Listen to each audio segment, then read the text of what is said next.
forklift yung materyales ng double ganting rin guys. Ayan, bigat yan guys. Ayan, basta-basta forklift, heavy duty din yung forklift. Ayan, binababa nila. Maraming salamat po sa inyo lahat, at sana patuloy nyo subaybayan ang aking YouTube channel. Yan, regarding dito sa ating PNR.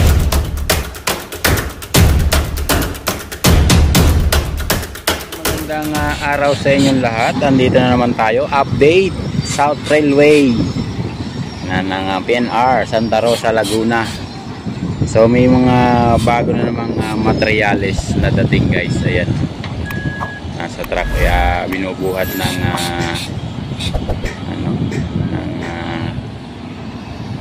forklift, heavy forklift. So doon yun, naglilipat naman ng materyales, puwertes. Ayan guys, ayun yung kulay silver na yan guys. So maraming salamat po sa inyo lahat, at pasensya na kayo, mahangin na naman dito sa aking area. Ayan. Tapos may mga prepare na sila nabubuhusan. Yan na karsada guys, yung pinakakarsada nila dito. Ayan, ang ganda niyan, mahaba. Nakaprepare yan para buhusan. Ayan yung kanilang kalsada. Ang ganda niyan guys, yun, sa dulo na yun, hanggang doon sa may gilid ng building na yan o pabrika. Naman may tinatayong parang warehouse. Ayan, yung may boom truck na kulay pula. Ayan guys, may bubong na rin. Ayan, tinatayo nila dyan guys. So tuloy-tuloy yan. Tuloy-tuloy din yung ating update everyday. Yan, maraming salamat po sa inyo lahat. Yan, mega love shout out muna kay Mama Lorna Magday, yan, Fans TV Kabukid channel. Yan, maraming salamat sa inyo, at sa ating mga kasama pa sa ating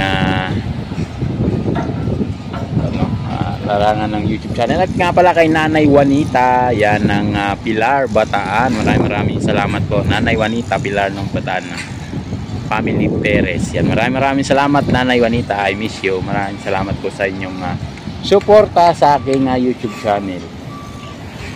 Yan, tingin ba lagi po nanonood si Nanay Juanita sa akin naman. Ayan, binababa ng forklift yung materyales ng double ganting crane guys. Ayan, bigat yan guys.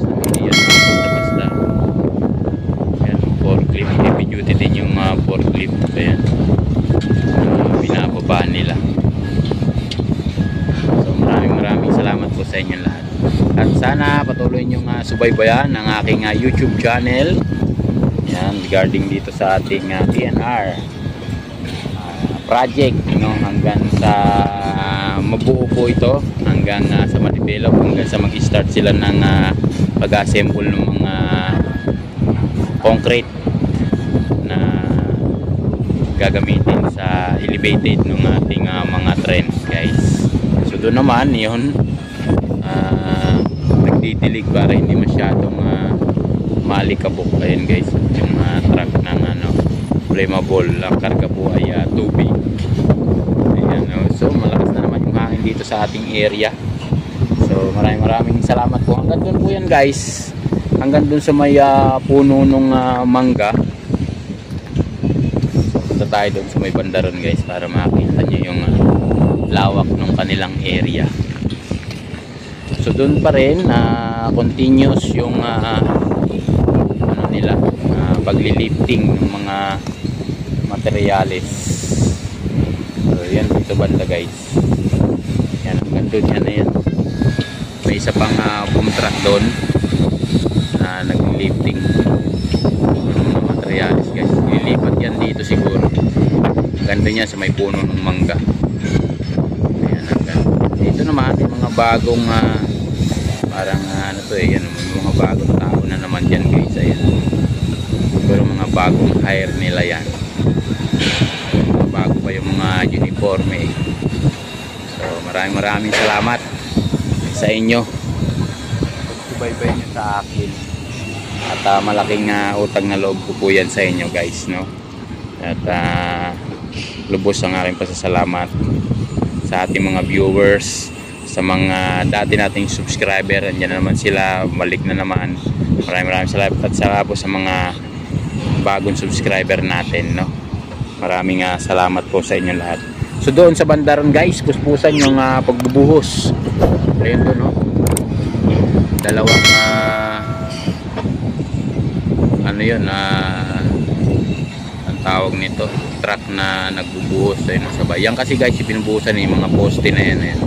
Para dyan itungtong yung yan, yung parang warehouse na yan, yung kulay gray.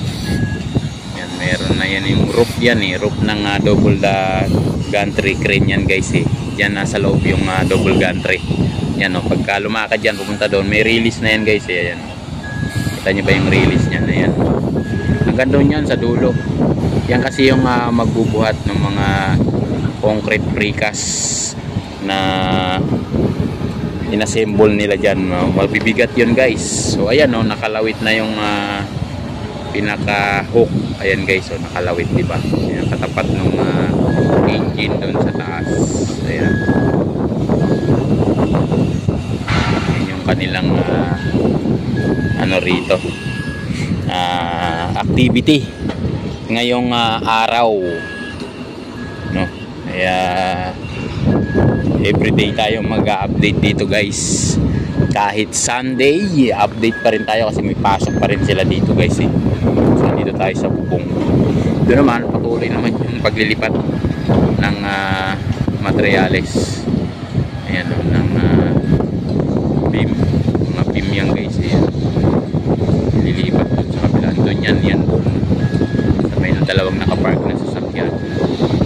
So nililipat dyan. Ayan.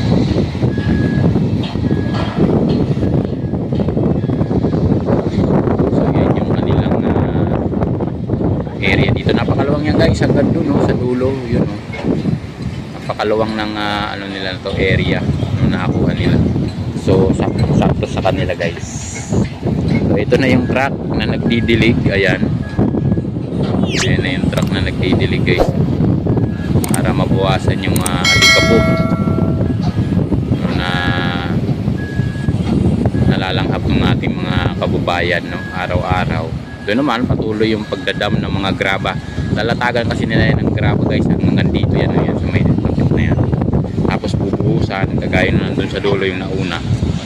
Yan, bubuhusan yun. May buhos na po yan dapat clear yan kasi nga dyan iasin yung mga concrete precast natin. Kaya binabawasan yung konting alikabok yan Nakita nyo yung mga truck na may dalang graba galing doon sa kabilang dulo. Yun doon yung kinukuha guys yan yung may papuloan na yan yung kabundok ng graba doon. Dyan galing, so nililipat lang nila dito, pinakalat nila yan dyan guys. Ayan. Sa likod ng double gantry na yan guys. Kaya sana po ay patuloy nyo subaybayan ang aking YouTube channel at hindi po kayo magsawa na panoorin yung mga ganitong proyekto dito sa ating bansa, lalo na dun sa ating mga OFW na patuloy na sumusubaybay sa ating YouTube channel. Ito na po yung nangyayari sa ating bansa, at sana patuloy na to, patuloy na yung ating pag-unlad, hindi lang putol-putol, sana po ay maabutan ng mga kabataan natin na patuloy na sumusubaybay sa ating presidente. Sana kung ano man yung mga problema ng ating bansa na kung makisawsaw yung mga ibang tao na hindi ko naman sinabing walang alam guys, kasi nga lalo nang gumugulo yung ating sitwasyon dito sa ating bansa pagka hindi naman tiga senado, wala namang patungkulan sa gobyerno, makikisawsaw pa. Kaya gumugulo lang yung mga fake na news. At sana yung mga hitwa nating mga presidente dati hindi na lumaki, at manatili na lamang kwento sa ating bansa, kung ano man yung sinasabi ng dati nating Pangulo. So huwag na nating palakihin o palalakihin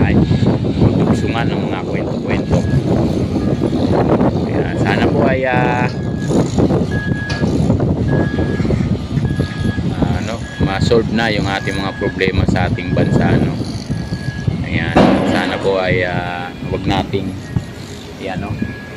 isisi yung kahirapan ng ating Pilipinas sa ating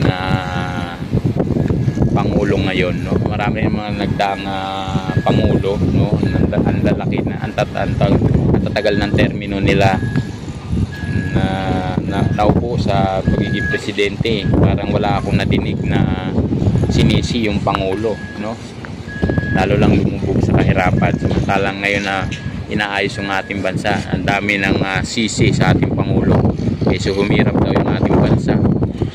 Naramdaman nila yung hirap, no? Yung hirap po, guys, at yung iasa sa Pangulo nyo. Magtrabaho kayo kahit maliit ang sweldo nyo, magtrabaho pa rin kayo para hindi nyo maramdaman yung hirap. Yan, maraming salamat po at pasensya na kayo sa akin at ako po ay talagang minsan nakapagsalita hindi naayon sa ating video. So maraming salamat po at ganito na lang at ako ay magpapaalam na naman. Maraming salamat po sa inyo lahat. Bye bye, God bless you all.